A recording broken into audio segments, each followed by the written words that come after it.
Shalom Bapak Ibu, saudaraku yang terkasih dalam Yesus Kristus yang ada di pertemuan kita saat ini. Terima kasih buat kesempatan bagi saya yang diberikan untuk boleh belajar bersama bagaimana kita akan menyampaikan firman Tuhan dengan metode-metode yang menarik dan sehingga jemaat Tuhan akan semakin dapat memahami apa yang ingin Tuhan sampaikan kepada kita semua. Kita hanya untuk menolong belajar dan hari ini kita juga sama-sama belajar. Bapak Ibu, saya akan menyampaikan kebenaran firman Tuhan dari kitab Yosua 1 ayat 1 sampai dengan ayat yang ke-9. Kita akan baca bersama Bapak Ibu. Saya akan bacakan kepada kita, Bapak Ibu mengikutinya dalam hati dan dapat merenungkan bersama. Sesudah Musa hamba Tuhan itu mati, berfirmanlah Tuhan kepada Yosua bin Nun abdi Musa itu, demikian: Hambaku Musa telah mati, sebab itu bersiaplah sekarang, seberangilah sungai Yordan ini, engkau dan seluruh bangsa ini menuju negeri yang akan kuberikan kepada mereka, kepada orang Israel itu.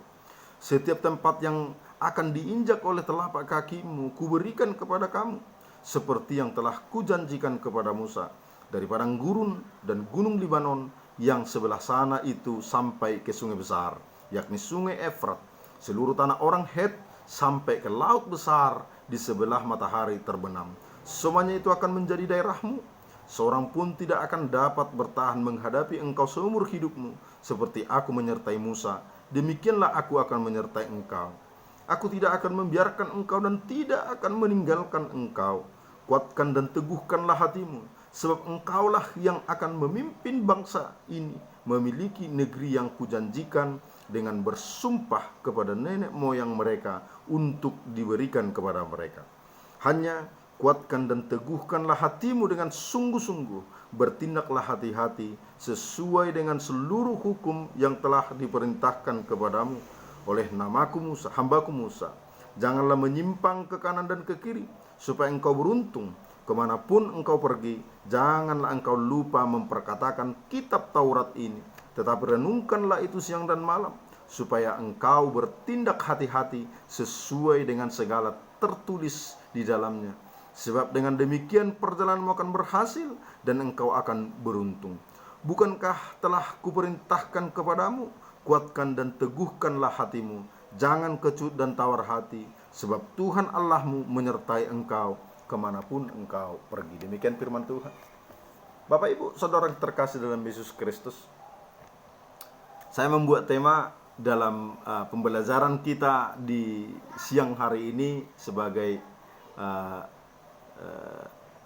tugas yang telah diberikan kepada saya, yaitu merebut tanah perjanjian. Bapak Ibu, kalau kita mengetahui bahwa Musa ini merupakan figur manusia yang penting dalam kitab perjanjian lama, Allah memakai Musa untuk membebaskan bangsa Israel dari perbudakan tanah Mesir.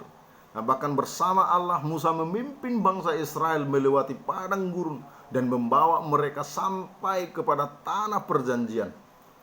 Musa telah menyelesaikan tugasnya dengan baik sampai ke perbatasan. Dan kita ketahui bahwa Musa hanya memandang tanah perjanjian itu atau tanah Kanaan yang ditunjukkan Tuhan kepadanya, namun dia tidak dapat menyelesaikannya. Bapak Ibu, di akhir perbatasan dia wafat. Maka perjalanan menuju tanah perjanjian selanjutnya dipimpin oleh Yosua, ketika Allah juga menghampiri Yosua dan memberitahukan bahwa saatnya Yosua untuk menempati posisi daripada Musa. Kita tadi melihat dari pembacaan Yosua 1 ayat 1 sampai dengan ayat yang kedua. Allah memanggil Yosua. Bapak Ibu saudaraku, bahwa dramatisasi kisah yang terjadi pada Musa di dalam perjalanan Musa ini juga tidak ubahnya bagaimana perjalanan Yosua ketika membawa bangsa Israel. Peperangan yang dihadapi Musa untuk memimpin bangsa Israel, Yosua juga menghadapi peperangan. Dia melawan bangsa Yeriko, dia berhadapan dengan bangsa Amori, dan bahkan juga dia berhadapan dengan tanah Kanaan. Dan itu tidak bisa dihindari. Namun apa yang sebelumnya dijanjikan Allah kepada Musa, itu juga yang dilakukan oleh Allah kepada Joshua. Dia terus membawa kemenangan demi kemenangan, dan tidak ada satupun bangsa pun yang berusaha untuk mengalahkan Joshua, dan tidak ada bangsa apapun yang dapat mengalahkan bangsa Israel saat perjalanan menuju tanah Kanaan. Nah, Bapak Ibu Saudaraku, dan akhirnya Joshua membawa bangsa Israel masuk ke tanah perjanjian oleh karena penyertaan Tuhan. Bapak Ibu Saudaraku yang terkasih dalam Yesus Kristus, Joshua membawa bangsa Israel ke tanah perjanjian. Tentunya ini karena semua kehendak Tuhan. Maka dalam Yosua 1 ayat 1 sampai 9 ini, kita akan belajar bagaimana pembahasan kita untuk memaparkan prinsip kemenangan yang dipegang oleh Joshua dalam memimpin bangsa Israel merebut tanah perjanjian. Nah, maka apakah prinsip yang akan kita pelajari dan yang menjadikan Joshua hidup berkemenangan? Kalau kita melihat tadi di ayat 6, saya melihat kata kuncinya di ayat 6 bahwa ketika Allah berbicara, kuatkan dan teguhkan hatimu, sebab engkaulah akan memimpin bangsa ini memiliki negeri yang kujanjikan dengan bersumpah kepada nenek moyang mereka untuk diberikan kepada mereka. Bapak Ibu, ini adalah salah satu kunci keberhasilan daripada Joshua, karena dia mengerti tujuan Allah. Yosua mengetahui secara pasti bahwa apa tujuan Allah atas dirinya, yaitu membawa bangsa Israel masuk ke tanah Kanaan. Allah memberi dorongan melalui perintahnya agar Joshua tetap teguh hati kepada tujuan Allah yang telah dikhususkan kepadanya. Tujuan Allah itu adalah selalu baik adanya, sebab dia tidak pernah bertujuan untuk membuat keputusannya menjadi buruk, dan bahkan juga umatnya hidup di dalam keburukan. Tetapi untuk itu kita harus mengetahui apa tujuan Allah yang khusus atas kita, maka dan teguhkan hati kita berjalan kepada tujuannya. Bapak Ibu Saudaraku yang terkasih dalam Yesus Kristus, kita tahu bahwa segala sesuatu diciptakan dengan suatu maksud dan tujuan tertentu. Maka adalah suatu kekeliruan bagi kita jikalau kita ingin mengetahui tujuan sesuatu diciptakan tanpa bertanya kepada penciptanya. Yang sering sekali kita langsung bertanya kepada ciptaan itu tanpa melihat perihal tujuan Allah, mengapa dia menciptakan. Ya memang tidak masalah kita curhat, kita beritahukan kepada orang-orang di sekitar kita, ya. Tetapi Bapak Ibu, ini hal menjadi tragis ketika kita bukan bertanya kepada pencipta, dan kita akan sesat. Nah, maka Bapak Ibu Saudaraku yang terkasih dalam Yesus Kristus, inilah yang menjadi dorongan Allah kepada Joshua juga akan berlaku atas kita. Kita akan memiliki kekuatan dan keberanian saat kita berfokuskan kepada tujuan yang telah Allah tetapkan atas kita. Maka untuk mengetahui tujuan yang telah ditetapkan Allah, kita harus bertanya terlebih dahulu kepada Allah mengenai tujuannya. Baru selanjutnya kita dapat teguh hati untuk merebut tanah perjanjian kita dengan berjuang dan merealisasikan tujuan Allah itu dalam kehidupan kita. Jadi kita harus tahu apa tujuan Allah dalam segala sesuatu yang dilakukan kepada kita. Bukan bertanya kepada yang lain. Kalau konselor, kalau motivasi, pendeta hanya sebagai alat. Tetapi tentunya kita harus bertanya kepada Allah, datang kepada Allah. Bapak Ibu Saudaraku yang terkasih, setiap orang percaya harus menempati posisi daripada Joshua. Kenapa? Karena Allah memanggil kita untuk berperang dan memenangkan peperangan yang ada. Tuhan tidak menghampiri kita dalam keadaan yang tersedia. Karena itulah kita harus berjuang untuk mendapatkannya. Seperti Joshua berperang dan menang. Kita pun memiliki panggilan yang sama, yaitu untuk dipanggil berperang, untuk menang. Orang percaya itu ditakdirkan untuk menang. Amin Bapak Ibu. Bahkan lebih daripada pemenang. Kita tahu bahwa dalam Roma 8 ayat 37, ya, apa maksudnya dikatakan di sana? Bahwa lebih daripada pemenang bukan berangkat daripada kekalahan, melainkan berangkat dari kemenangan yang telah diperbuat oleh Yesus Kristus. Seorang pemenang sejati harus senantiasa waspada dalam berbagai situasi dan kondisi. Dan orang percaya harus selalu siap untuk berperang. Ya, Bapak Ibu, Saudaraku, kalau kita rileks, santai, seolah-olah tidak terjadi sesuatu pada saat-saat ini, di masa dunia sempit pada saat ini, ya maka kita akan tertelan oleh dunia ini. Maka sebagai orang percaya harus siap. Ini bukan berbicara masalah tentang soal hidup dan mati, tetapi kita tahu bahwa iblis sedang lagi mengaum seperti singa kelaparan. Ketika kita lalai, dia akan menerkam kita. Kita tidak boleh lengah. Kita tidak boleh membiarkan musuh kita untuk membunuh kita saat kita berperang. Kita harus menggunakan senjata Allah hingga kemenangan itu akan menjadi milik kita. Namun Bapak Ibu, saya sampaikan sekali lagi, ini kan berbicara, dan kita bukan memaknai ini seperti peperangan fisik. Ya, Yesus pun tidak membenarkan peperangan bersifat fisik. Ini berbicara masalah tentang peperangan daripada rohani, yaitu untuk melawan roh-roh yang ada di udara, roh-roh jahat seperti yang dikatakan dalam Efesus 6 ayat 11 sampai dengan 12. Sana diceritakan perlengkapan senjata Allah, perlengkapan rohani, itulah yang akan kita miliki. Bagaimana musuh kita saat ini untuk menghadang kita supaya tujuan kita sampai ke sana itu tidak sampai.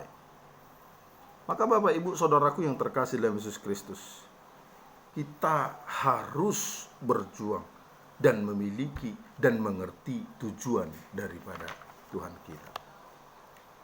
Bapak Ibu, dan yang kedua, saya melihat apa prinsip Joshua sehingga dia memiliki hidup berkemenangan.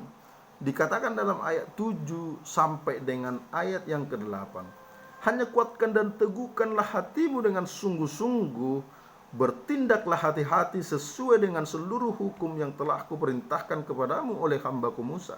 Janganlah menyimpang ke kanan atau ke kiri, supaya engkau beruntung kemanapun engkau pergi. Jangan engkau lupa memperkatakan kitab Taurat ini, tetapi renungkanlah itu siang dan malam, supaya engkau bertindak hati-hati sesuai dengan segala yang tertulis di dalamnya. Sebab dengan demikian perjalananmu akan berhasil dan engkau akan beruntung. Bapak Ibu Saudaraku yang terkasih, apakah kiat mengapa Joshua itu menjadikan hidupnya berkemenangan? Oleh karena dia memiliki tuntunan yang dapat dipercaya. Apakah yang bisa dipercaya sebagai tuntunan kehidupan kita, Bapak Ibu? Jawabannya adalah firman Tuhan. Ayat 7 tadi dikatakan di sana, ya, ada hukum. Seluruh hukum. Ini berbicara masalah tentang kitab Taurat, seperti yang dikatakan juga dalam ayat 8. Ini bukan semata-mata menunjuk pada kitab Taurat yang pada kelima kitab Taurat, tetapi kita menunjuk kepada keseluruh firman Allah yang tercatat di dalam Alkitab. Kita harus percaya terhadap firman Tuhan, merenungkan Taurat itu siang dan malam, merenungkan firman itu siang dan malam, dan menerapkannya dalam kehidupan sehari-hari, supaya apa yang kita perbuat menjadi berhasil dan beruntung. Itu yang dikatakan Tuhan. Maka firman Tuhan juga dalam Mazmur 1 ayat 1 sampai dengan, berbahagialah orang yang merenungkan Taurat itu siang dan malam. Pada musimnya, pada waktu layu, dia akan tetap hijau dia akan tetap tegar oleh karena firman Tuhan itu ada di dalam dirinya. Inilah yang menjadi kekuatan daripada Yosua. Dia mampu untuk membawa bangsa Israel melewati setiap persoalan-persoalan. Tetapi firman Tuhan menuntunnya untuk mencapai tujuan Allah dan tujuan daripada bangsa itu sendiri, yaitu untuk sampai kepada kota Kanaan. Bapak Ibu Saudaraku yang terkasih dalam Yesus Kristus, maka apakah yang menjadi tuntunan hidup kita yang dipercaya? Saya katakan sekali lagi, hanya firman Tuhan. Buku-buku yang lain mungkin hanya untuk menuntun. Tetapi firman Tuhan, Alkitab adalah firman Allah yang akan menguatkan kita. Setiap harinya kita harus terus belajar. Setiap saat kita ada waktu terus datang kepada Tuhan dan merenungkan firman Tuhan itu siang dan malam. Maka pada musimnya kita akan tetap berbuah. Bapak Ibu, dan yang ketiga, apa yang menjadi rahasia atau prinsip rohani yang menjadikan Yosua ini hidup berkemenangan dan sampai kepada merebut tanah perjanjian itu? Saya melihat di ayat 9 tadi, kata kuncinya bahwa bukankah telah kuperintahkan kepadamu, kuatkan dan teguhkanlah hatimu, janganlah kecut dan tawar hati, sebab Tuhan Allahmu menyertai engkau kemanapun engkau pergi. Saya melihat Bapak Ibu, mengapa Yosua hidup berkemenangan sampai kepada merebut tanah perjanjian itu. Ayat 9, karena dia melibatkan penyertaan Tuhan. Melibatkan penyertaan Tuhan. Saudaraku yang terkasih dalam Yesus Kristus, pada era postmodern sekarang ini, kebanyakan manusia tidak mempunyai waktu luang lagi untuk berkawan. Memang membangun hubungan memerlukan banyak waktu, dan terkadang kesempatan itu tidak kita miliki. Akibatnya manusia modern menjadi eksklusif dan individualis. Ya, kodrat sebagai makhluk sosial mulai diabaikan, malah cenderung lebih suka menyendiri dan bersikap apatis terhadap orang lain. Bila kecenderungan manusia mulai mengabaikan hubungannya dengan sesama, ini akan berpotensi besar untuk mengabaikan hubungan. Alhasil apa? Terciptalah kebanggaan pada kemampuan diri secara berlebihan, hingga merasa tidak membutuhkan pertolongan sesamanya, bahkan juga pertolongan dari Tuhan. Bapak Ibu Saudara terkasih dalam Yesus Kristus, Tuhan menyatakan kepastian dalam menyertai Yosua, sehingga hatinya tidak menjadi kecut dan tawar hati. Nah, penyertaan Tuhan adalah jaminan kemenangan dalam mengarungi perjalanan menuju tanah perjanjian. Seperti halnya Musa yang telah disertai oleh Tuhan, sehingga ia mampu membawa bangsa Israel sampai ke perbatasan. Meskipun harus banyak melewati rintangan, tantangan, tetapi penyertaan Tuhan, Yosua melibatkan penyertaan Tuhan itu sehingga dia mampu. Bapak Ibu, saudaraku yang terkasih, jikalau kita mengetahui dan melihat dan apa yang telah dikatakan Yesus Kristus dalam Yohanes 15 ayat 5, bahwa Yesus pernah berbicara bahwa di luar aku kamu tidak dapat berbuat apa. Artinya di luar dia kita tidak dapat berbuat apa-apa. Dan tentunya bahwa kita membutuhkan penyertaan Tuhan, sehingga sampailah kepada tujuan kita yang sesungguhnya, yaitu kemenangan, tanah perjanjian, dan sampai kepada kerajaan Allah kita. Bapak Ibu Saudara terkasih dalam Yesus Kristus, saya sambil menutup daripada kebenaran firman Tuhan ini, bahwa ada ilustrasi untuk menolong kita memahami perihal penyertaan Allah atas kehidupan kita. Suatu hari seorang ayah mengajak anaknya pergi ke kolam renang, dan ketika di kolam renang sang anak sangat terpesona melihat banyak anak-anak bermain melompat dari papan dan menuju ke bawah. Karena tertarik, ia ikut naik ke papan yang tinggi dan antri melakukan loncatan. Dan sehingga tibalah giliran daripada sang anak ini, dan sampai kepada ujung papan itu, dan dia ingin melompat.